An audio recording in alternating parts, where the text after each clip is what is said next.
So why did I get off the CDT this year?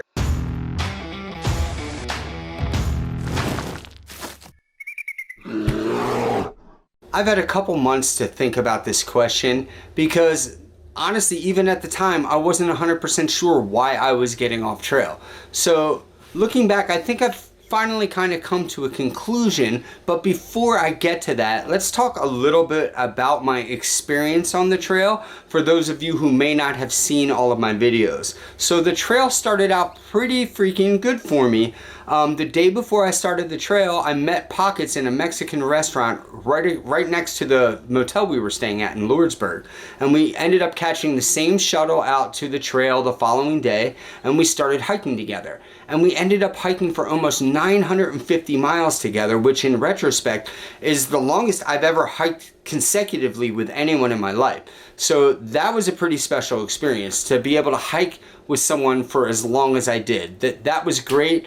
And no regrets hiking with Pockets. She was my tramily. Now, I did have some expectations before starting the CDT.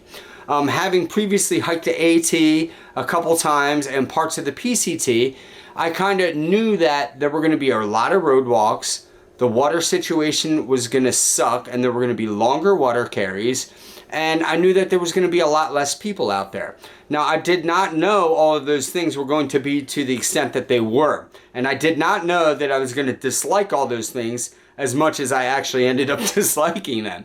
So the boot heel started out okay. It was really hot, but Pockets and I formulated a great game plan, which was get up real early, maybe like 3 o'clock in the morning, and start hiking. And hike in those early morning hours before the sun comes up and before everything heats up. You do it that way and then find somewhere to take a siesta in the early afternoon in the hottest parts of the day. Even if it's like shade from a telephone pole, it's shade and it helps. And that helped us get through the boot heel. And there were some longer water carries, but I was okay with the weight. I've never had a real issue carrying weight on my back. I have my system pretty dialed in, and even though I brought a laptop with me on this freaking hike, I still remained fairly ultralight. So the boot heel was good, and one of my favorite parts of the entire state of New Mexico was the Gila River alternate. That was absolutely amazing. Some people really disliked it and they chose to take the high route. I loved it. There were over 200 water crossings in, I think it was 3, maybe 4 days at the most. And your feet were constantly wet, but Pockets and I developed a great game plan to deal with the soaking wet feet. And that was to just every 5 miles, stop. Take all the soaking wet stuff off your feet, let your feet dry completely in the sun, and then put everything back on your feet, soaking wet, and walk another 5 miles and do it again. I found that letting my feet dry out occasionally throughout the day helped prevent blisters and, you know, the trench foot you can get from constantly having wet feet. So that worked out great. Another section in New Mexico which I really enjoyed was, I think, up around the Cuba area. It was beautiful. There was like a plateau we walked miles and miles on top of. We saw a great sunrise. It was just a beautiful section. And then the other part of New Mexico which I absolutely loved and was breathtaking was northern New Mexico. But I mean, come on, that's essentially Colorado. I mean, it's just like the beginning of Colorado. I feel like it's actually in New Mexico. So the water carries, the weight, it wasn't the weight that got to me, it was the quality of the water. We were constantly drinking out of cow troughs, and I kind of knew that was going to happen because if you saw my Colorado Trail videos from last year, that happened a lot on the CT. So I kind of expected the cow trough water, but I didn't like it. Like, I knew it was going to be there, but I did not like it. Now, throughout the whole state of New Mexico, there was only one day where I seriously started getting those I want to quit thoughts in my head. And I woke up one morning and it just started raining. It rained most of the day, and we had like a 20 to 25 mile road walk. And if you guys have hiked with me before, I kind of have a little PTSD going on from 2018 from walking through the states of Virginia and Vermont, where it just rained for like 2 weeks straight and it was horrible. And since then I've kind of had an issue with rain, despite the fact that I live on one of the wettest places on earth, which is Kauai. So that day I seriously started considering maybe possibly leaving the trail, and I talked to Pockets about it, and by the end of the day the sun started to peek out. Actually, as soon as I got to our camp and set my tent up and got out of the rain, the freaking sun came out and I was able to eat dinner. But I woke up the following morning and, you know, I know the old adage, like, never quit on a bad day. So I woke up the following morning and immediately, like, we left camp that morning and we were hiking on trail again, and my entire attitude changed. I was like, wow, once I get off a road and I'm actually on a trail and there's trees and things around me and views, I'm happy again. So I kept pushing. And then, you know, there were times like near Pie Town where I had heat rash for like weeks on end, and it ended up developing into like a bacterial infection. So I had to skip a section, and, you know, that was a little tough. But I got out of New Mexico, and I was very, very thankful to be in Colorado, because after doing the CT last year, I kind of decided that if I were to ever leave Hawaii as my home state, it would probably be Colorado that I moved to, just because the mountains out there are absolutely gorgeous and there's so much great hiking out there. So I got to Colorado and we ended up taking a small break. We went to, Just Jim, Good Fun, Butters, Pockets and I, we all rented a car and we went out and hiked the Narrows out in Zion, something I've always wanted to do. So that was great. That gave us time to let the snow melt a little bit in the southern San Juans, and so it wasn't quite as sketch when we started the southern San Juans, and it ended up working out perfectly because there was still snow in the southern San Juans.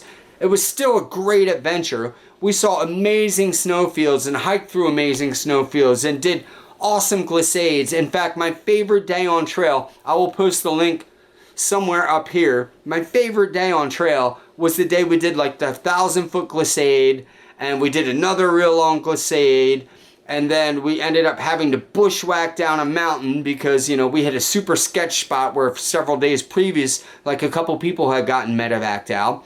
So we like bushwhacked down the side of this super sketch mountain and had to, like, at like 8 o'clock at night, we get to the bottom, we had to cross like a 2-foot deep, fast-flowing river. Despite those challenges, that was one of my favorite days on trail, and it's something I'll never forget. That was an absolute blast. Now, Colorado, you know, we hit a couple sketch spots where we didn't know what we were going to do, and we had to improvise and come up with plans. And, like, at the time, it was kind of a pain in the butt, but, like, looking back, I mean, it's stuff I'll never forget, and I really enjoyed it. Now, I hiked in Colorado basically up to the point where the CT joins up with the CDT, and they kind of go like this for, I think, about 300 miles.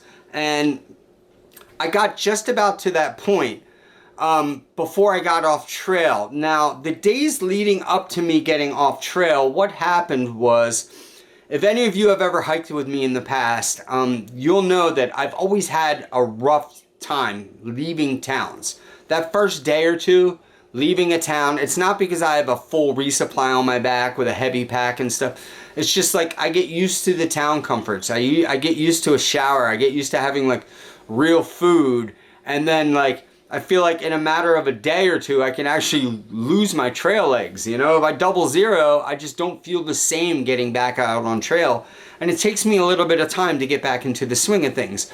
Well, what ended up happening was Pockets had really bad shin splints and her calves were extremely tight and she was having issues with them. And at the same time, I was having some issues with my left Achilles tendon where it attaches at my heel. And it was really, really bothering me. So we both figured, you know what, rather than jeopardize our entire hike, it's best to just take the time now to take the time off and just let our bodies heal up so we can continue hiking. We ended up taking, I believe it was 6 or 7 days off, which is a really long time on a through hike. And, you know, I was okay with it at the time.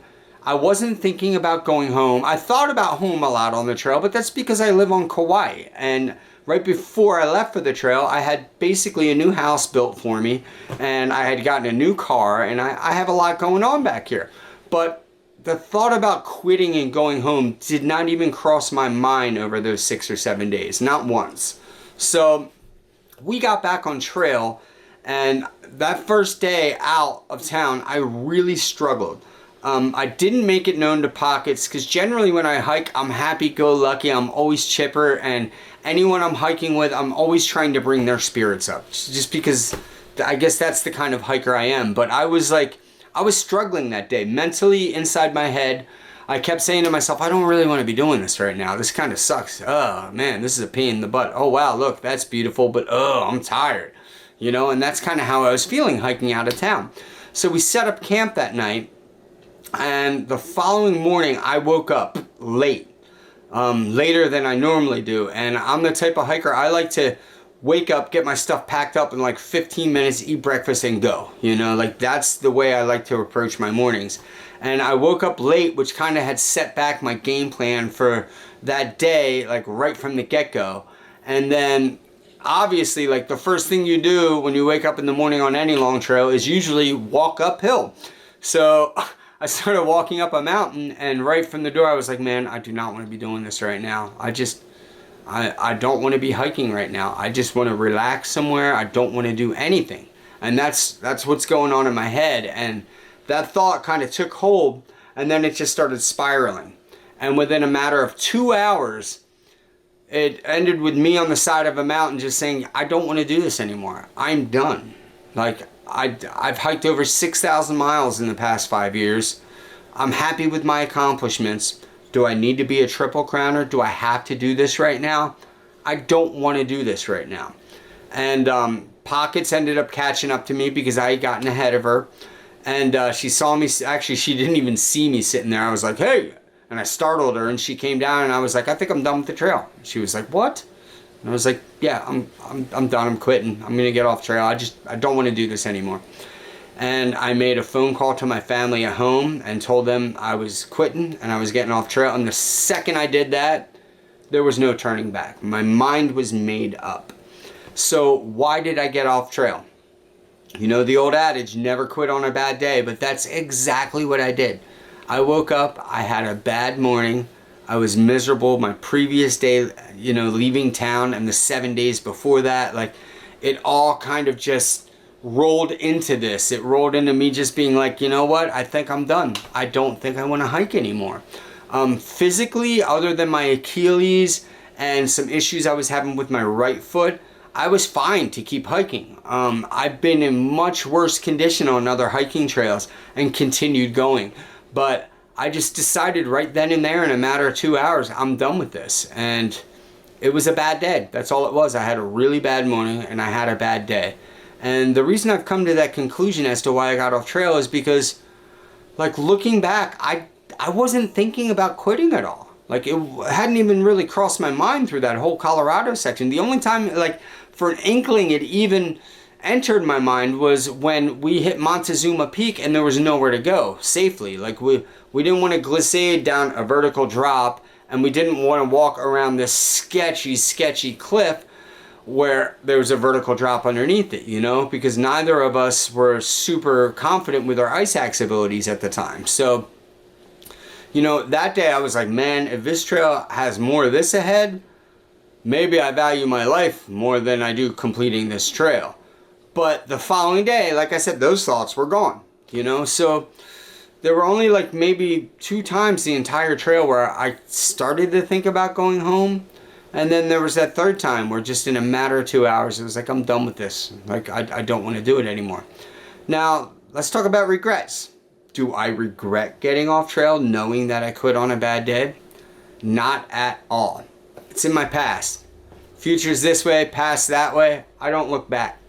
I don't look back. If I make a decision, I make it and I stick with it, and there's no regrets whatsoever. Because if you live in the past and if you live in regrets, you're not going to progress, right? So I'm progressing, man. I got plans. I don't have any long hikes coming up. I'm going to do a ton of hikes here on Hawaii coming up shortly.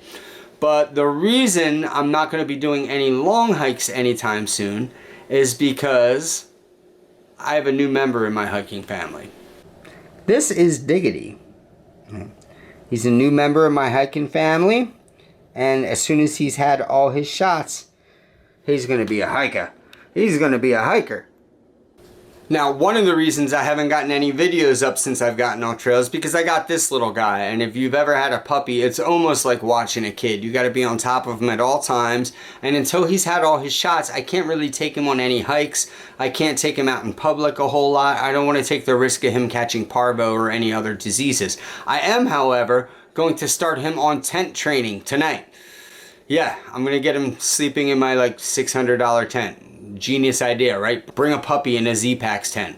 Freaking genius. But I'm gonna have videos coming up. I have a ton of gear reviews I need to get out, and as soon as he's had all his shots, I'm gonna start up with the hiking vlogs again, and I might do another 7 to 10 day daily hiking vlog where, regardless of if I'm working or whatever, as soon as I'm done work, I will go hit a local hike, and I'm gonna vlog them and show you guys what some of the trails are like here on Hawaii. So everybody, listen, I really appreciate you. I appreciate your support, and I appreciate you guys taking the time to watch all my videos and comment below on them. And do me a favor, hit that subscribe button. If you hit the bell, you'll get notifications. Look at my affiliate links below too. If you guys want to go to Amazon and order something, use those affiliate links and I'll get a little kickback for anything you do order, which helps support me, my equipment, and everything I use to keep this channel going. So I appreciate all of you. Thank you for tuning in, everybody. Seriously. Mahalo.